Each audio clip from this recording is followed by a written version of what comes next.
Anda kembali menyaksikan Apa Kabar Indonesia Siang, pemirsa. Kalau di segmen sebelumnya kita sudah berbincang kepada Kepala BNN untuk membahas mengenai tanaman dari Kratom ini. Saat ini pemirsa, kami ajak Anda bergabung melalui sambungan virtual dengan Kepala Staf Kepresidenan, ada Pak Muldoko. Assalamualaikum, selamat siang Pak Muldoko. Ya, selamat siang. Oke, Pak Muldoko, ini pada rapat terbatas antara Presiden Joko Widodo bersama dengan Menteri, ini membahas mengenai legalisasi dari tanaman kratom. Ini kemudian hasil dari rapat bersama dengan Presiden ini seperti apa, Pak? Mungkin bisa dijabarkan terlebih dahulu. Ya, ada 3 hal yang dibicarakan dalam rapat terbatas itu, bukan hanya legalitas. Tapi yang pertama ada legalitas. Yang kedua tata kelolanya, berikutnya adalah tata niaganya seperti apa. Gitu. Untuk legalitas teman-teman sekalian perlu kita ingin memastikan sebenarnya seperti apa sih sebenarnya kratom pengaruhnya terhadap kesehatan. Maka kantor KSP telah memberi tugas kepada Kepala BRIN, Badan Riset dan Inovasi Nasional, untuk melakukan riset atas kratom itu. Akhirnya pada tahun 2023 ya, hasilnya adalah seperti ini ya. Terhadap kandungan kimia daun kratom serta riset observasi klinis pada masyarakat pengguna kratom di Kapuas Hulu, Provinsi Kalimantan Barat, menunjukkan bahwa kandungan kratom memiliki senyawa aktif utama metraginin yang berpotensi menghasilkan efek psikoterapik. Selain itu juga analgesik. Berikutnya dalam observasi penggunaan kratom bagi masyarakat menunjukkan potensi yang kecil bahwa konsumsi kratom akan menyebabkan efek ketergantungan. Maksud saya begini, kita harus berangkat dari sisi ilmiahnya. Jangan kita hanya melarang kratom, tapi kita tidak tahu sesungguhnya kandungan kratom yang jumlahnya seperti apa akan membahayakan.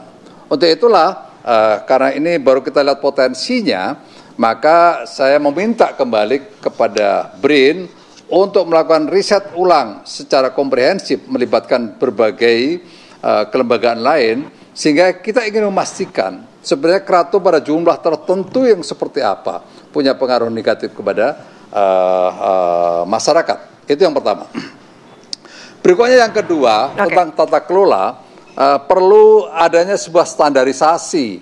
Karena apa? Karena selama ini, karena tata kelolanya tidak teratur dengan baik dan tidak ada yang mengawasi, maka kualitas produk itu menjadi rendah. Sehingga apa yang terjadi?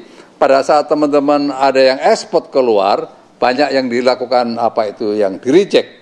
Barang itu tidak diterima. Karena mengandung bakteri E. coli dan juga ada logam berat. Ini yang tidak boleh terjadi. Maka kita harus mengaturnya dengan baik. Berikutnya yang ketiga adalah tata niaga. Berikutnya yang perlu diatur adalah Kementerian Perdagangan harus mengatur tentang proses bisnisnya seperti apa. Berikutnya juga perlu adanya eksportir terbatas, sehingga mudah dikontrol, tidak nanti disalahgunakan. Itu. Berikutnya arahan dari Pak Presiden, kita harus mengangkat manfaatnya semaksimal mungkin. Manfaat kratom itu sesungguhnya seperti apa sih? Dan ini yang harus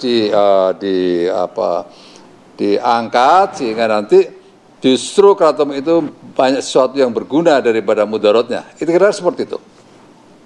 Oke, Pak Muldoko, Presiden Joko Widodo ingin memaksimalkan potensi dagang tanaman kratom Indonesia. Artinya, ada rencana eksporkah ke depannya jika nanti sudah ada regulasinya, sudah ada aturannya dan legalitasnya sudah disetujui? Ya, memang kita lebih prioritas kepada ekspor ya, tapi ekspor yang terawasi dengan sebaik-baiknya. Itu. Pada tahun 2022, kami juga telah menerima delegasi dari Amerika Serikat, baik itu dari Senat maupun dari American Kratom Association, juga dari John Hopkins hospital, kita banyak diskusi tentang kratom ini. Karena yang pertama ada kekhawatiran dari mereka kalau ekspor kratom ini di stop. Karena apa? Karena kratom ini menjadi katalis ya, menjadi mediator, mediasi untuk menurunkan derajat ketergantungan dari morfin, tidak bisa langsung, maka melalui kratom ini bisa menurunkan derajat ketergantungan itu. Berikutnya yang kedua juga dari pihak American Kratom Association itu juga perlu adanya itu tata kelola yang baik, sehingga jangan sampai ada lagi yang teman-teman yang ekspor ke Amerika itu dikembalikan. Ini sangat baik mereka memberikan masukan-masukan kepada kita.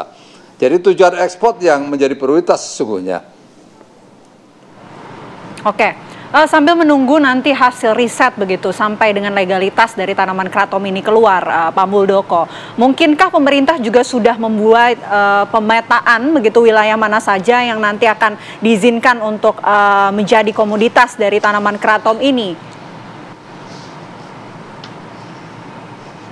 Ya, sebenarnya kratom ini potensi budidayanya sangat besar ya.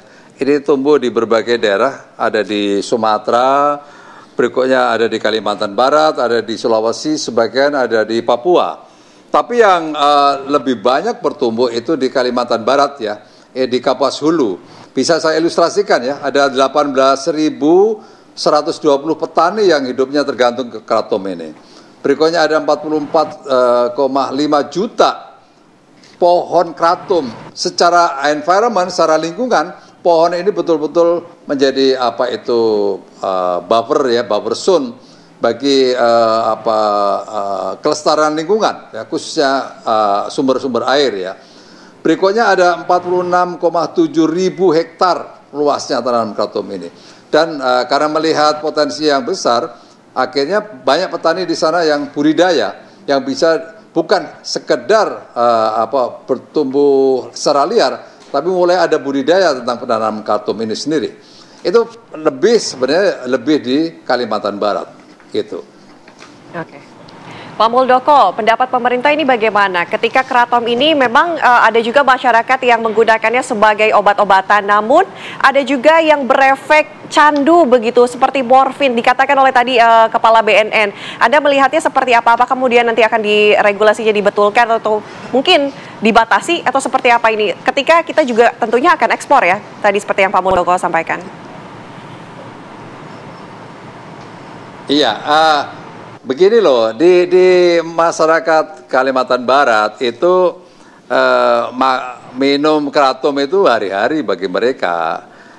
Buktinya juga dampaknya nggak banyak berdampak. Dan ini sesuai dengan hasil observasi juga mengatakan bahwa bagi masyarakat menunjukkan potensi yang kecil bahwa konsumsi kratom akan menyebabkan efek ketergantungan. Ya nggak usah kratom lah, kita tembakau juga memberikan efek ketergantungan. Kopi juga kalau berlebihan juga nggak bagus. Jadi yang penting adalah bagaimana diatur dengan baik. Berikutnya kalau itu menjadi komoditas ekspor, maka harus diawasi dengan baik dan terkontrol sehingga nanti tidak ada penyalahgunaan atas penggunaan kratom itu. Oke. Tapi Pak, sejauh ini untuk kemudian menentukan bagaimana legalisasi dari tanaman kratom ini, pemerintah standarisasinya ini mengacu pada apa Pak? Apakah juga melihat negara-negara tetangga seperti Malaysia, Thailand, ataupun negara-negara lain yang ini bisa dikatakan ada yang legal dan juga mengatakan bahwa tanaman kratom ini masuk ke kategori ilegal, Pak Muldoko? Ya, memang di dunia ini ada 30-an negara lah kurang lebih yang melarang, tapi juga ada lebih dari 20 negara yang mengizinkan. Itu. Jadi di Amerika sendiri juga begitu, ada negara bagian yang memang melarang, tapi banyak negara bagian yang mengizinkan atau bahkan masih bersifat abu-abu. Itu. Jadi ya kita akan mengikuti bagaimana perkembangan di dunia. Kalau memang itu nyata-nyata tidak merugikan bagi kita dan bagi penerima ya kenapa enggak? Karena kita melihatnya dari sisi kemanusiaan. Bagi orang-orang yang mempunyai ketergantungan kecanduan atas morfin dengan kratom ini bisa menurunkan derajat ketergantungannya itu. Kalau itu menjadi tujuan, saya pikir juga salah satu upaya untuk membantu. Oke, Pak Muldoko, ketika budidaya kratom ini mulai dilirik, artinya ekonominya bernilai tinggi begitu ya. Pendapatan negara ini bisa sampai berapa, Pak? Ya, sebenarnya ekspor kita belum begitu besar ya, karena satu, ini masih masuk dalam gray area abu-abu yang belum ditata tata niaganya, sehingga ya orang ekspor sekarang beralasan itu dari teh, hijau dan seterusnya. Nah, akhirnya karena nggak punya standarisasi yang bagus, di reject dari sana. Tapi kalau ini nanti ditata kelolanya dibenahi dengan baik, dengan pengawasan dan kontrol yang kuat, maka ini menjadi kualitas produk yang memiliki kualitas yang baik, sehingga nanti ya pasti akan meningkat dari waktu ke waktu, dan ini akan bisa memengaruhi 18.000 para petani yang ada di Kalimantan Barat. Oke, baik. Oke, kalau estimasi sedikit Pak, kira-kira pendapatannya meningkat berapa persen, Pak Muldoko? Ya, saya pikir bisa 100% ya kalau semuanya ditata dengan bagus ya. Oke. Baik, terima kasih Pak Muldoko sudah berbagi informasi di Apa Kabar Indonesia Siang. Kita tunggu sama-sama regulasi hasil dari penelitian BNN dan juga BRIN dari pemerintah, juga regulasinya seperti apa nanti, apakah legalisasi di Indonesia akan dilegalkan atau ilegal malah. Terima kasih Pak Muldoko, selamat siang.